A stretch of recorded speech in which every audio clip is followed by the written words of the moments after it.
अस्सलाम वालेकुम students, hopes all of you are fine and doing very well in your life. अच्छा भाई बच्चों, अब हम पढ़ने जा रहे हैं एक सेकेंड रुकेगा, मैं इसको थोड़ा सा सेट कर लूँ। हाँ, अब हम पढ़ने जा रहे हैं फार्मास्यूटिकल इंडस्ट्री। ठीक है, देखो ये टॉपिक बहुत अच्छा है, इसको समझना। आगे जाके एक फील्ड आती है फार्मेसी से रिलेटेड जिसको कहते हैं डॉक्टर ऑफ फार्मेसी, उसमें डॉक्टर ही बनते हैं। ठीक है, फार्मास्यूटिकल इंडस्ट्रीज़ हमारे पास इस टाइम बहुत अच्छी चल रही। ठीक है, इसमें आप अच्छा खासा अर्न कर सकते हैं। ठीक है, अब पढ़ना स्टार्ट करते हैं। Pharmacy as a separate science dates back to the first third of 19th century. Pharmacy had been as a part of medicine since antiquity, although the history of pharmacy and the history of medicines are closely related. देखो, जो आपको ना अभी जो फ़िलहाल बताना चाह रहे हैं वो ये बताना चाह रहे हैं कि फ़ार्मेसी जो है वो कब से आई हुई है। फार्मेसी जो है वो 19वीं सदी से हमारे पास मौजूद है। ठीक है, और फार्मेसी और हिस्ट्री ऑफ मेडिसिन जो है वो क्लोजली रिलेटेड है। ठीक है, लेकिन इन दोनों के दरमियान डिफरेंस है।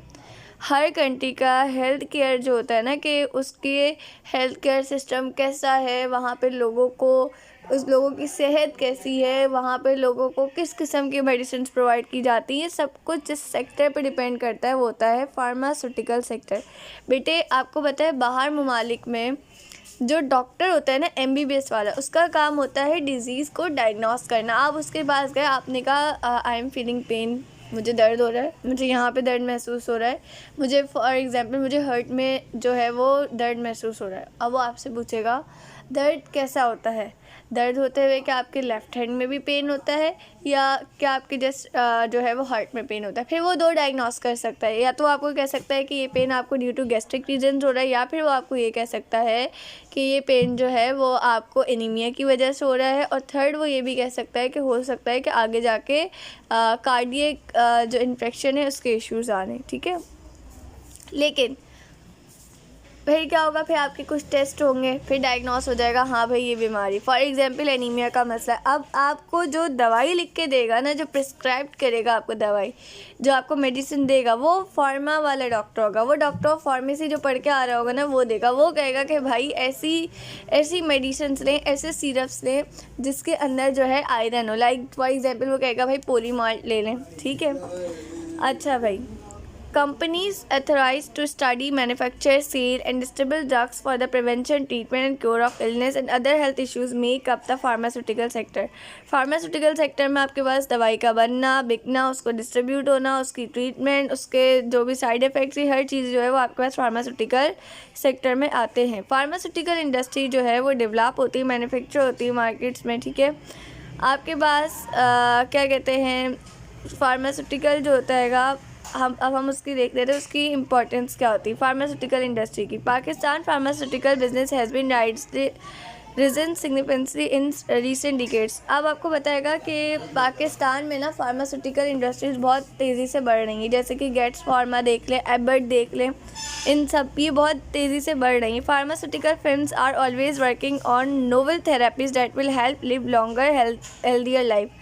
फार्मास्यूटिकल कंपनी का मोटिव क्या है कि इंसान जो है वो ज़्यादा जिए और हेल्दी सेहतमंदाना ज़िंदगी गुजारे।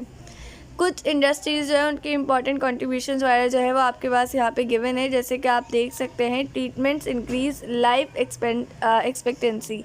देखो, ट्रीटमेंट होती है ना वो आपकी लाइफ की ना एक्सपेक्टेंसी बढ़ा सकती है। ठीक है, आपके पास यहाँ पे लिखा हुआ है कि pharmaceutical business has made a significant contribution to the global increase in life expectancy for men and women. Pharmaceutical improvements are said to have been responsible for 73% of the entire increase in life expectancy between 2000 to 2009. देखो, इसमें ये बताया जा रहा है कि pharmaceutical industry जो थी उसने इतना इम्प्रूव लेके आई कि लाइफ जो है, लाइफ की जो एक्सपेक्टेंसी है ना कि लाइफ कितनी ज़्यादा चल सकती है, वो 73% जो है इंक्रीज़ हुई 2000 से लेके 2009 तक। ठीक है, तो ये एक अच्छा रेशो है। फिर industry strives to eradicate and eliminate disease. अब डिजीज़ के लिए क्या काम किया, when it comes to creative remedies. जब ये इस चीज़ पे जब हम बात करते हैं ना कि रेमेडीज़ के ऊपर बात करते हैं, तो अल्टीमेट हमारा जो ऑब्जेक्टिव होता है वो क्या होता है, वो हमारा अल्टीमेट एक ऑब्जेक्टिव होता है, हमारी एक बात होती है, वो होती है डिजीज़ एलिमिनेशन, कि बीमारी को किस हद तक ख़त्म किया जाता है। ठीक है, as this health ecosystems on a worldwide scale. Smallpox is the first and so far only human illness to be declared elementally globally. एक डिज़ीज़ जो पूरी दुनिया में बहुत ज़्यादा जो डिक्लेयर की गई थी, बहुत ज़्यादा मिली थी, सबसे पहले वो थी स्मॉल पॉक्स। ठीक है, वर्ल्ड हेल्थ ऑर्गेनाइजेशन के अकॉर्डिंग, जैसे अभी कोविड कितना चल रहा था तो उसके अंदर वैक्सीन्स वगैरह का था, तो कितनी जो है वो लगे हुए थे मेडिसिन बनाने में इसकी ना। Reduce pain and suffering, pain और सफरिंग को भी कम करता है। अब आप जो वर्ल्ड हेल्थ ऑर्गेनाइजेशन है ना, उसकी रिसर्चेस देखें तो उसकी रिसर्चेस के अकॉर्डिंग जो लोग क्रॉनिक पेन होता है ना, मतलब क्या कहते हैं, जो आपके जो सीने वगैरह में पेन होता है उससे गुज़र रहे थे, are 4 times to more likely to have. उनके साथ क्या मसला था कि उनको बेटा एंजाइटी थी, उनको डिफ़िकल्टीज़ थी काम करते हुए। अब आप खुद बताएं, अगर आपके सीने में दर्द है तो क्या आप कोई काम सही से कर सकेंगे? नहीं। अगर आप एकदम बिल्कुल सेट है ना कि आपको कोई दर्द नहीं है, कुछ भी नहीं, तो आप काम ज़्यादा अच्छे से कर सकते हैं।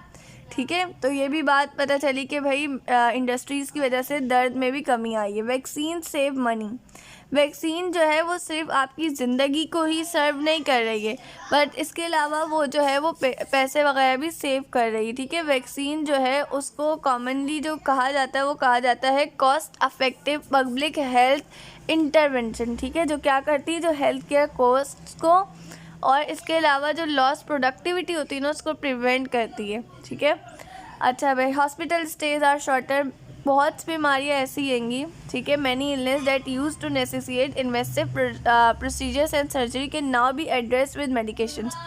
काफ़ी चीज़ें ऐसी थी जो सर्जरी वगैरह से होती थी, अब वो जो है वो मेडिकेशन से भी सॉल्व हो सकती हैं। ठीक है, तो ये जो था ये मसला, patients ability to be discharge more quickly has relieve pressure on the health care system.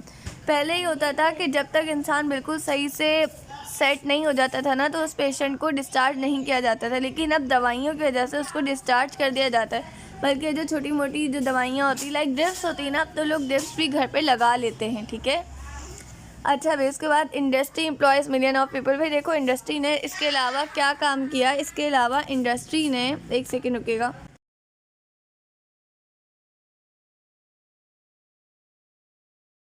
इसके अलावा इंडस्ट्री ने बहुत सारे लोगों को जॉब्स प्रोवाइड करी। ठीक है, काफ़ी सारे लोग काम कर रहे होते हैं एक इंडस्ट्री में। इसके अलावा pharmaceutical companies boost a global economy. इसके अलावा इससे जो आपकी जो इकोनॉमी थी उस पर भी बहुत फ़र्क डाला, पैसे वगैरह पे, यही बात यहाँ पे तमाम चीज़ें लिखी हुई हैं। ठीक है, pharmaceutical business on the whole play an important role in assisting patients and communities. They supply more than just possible cures and life saving treatments. They are also giving rewarding jobs help to power the global economy. बेटा in short ये कि pharmaceutical जो है वो आपके पास एक अच्छी चीज़ रही कि आप अपना कैरियर बना सकते हैं। अब आप यहाँ पे इसको पढ़िएगा ताकि आपको पता चले कि केमिस्ट्री में as a career in industry क्या है, फार्मास्यूटिकल के तौर पे आप कैसे, आपका कैरियर है, आप केमिस्ट के तौर पे कैसे काम कर सकते हैं।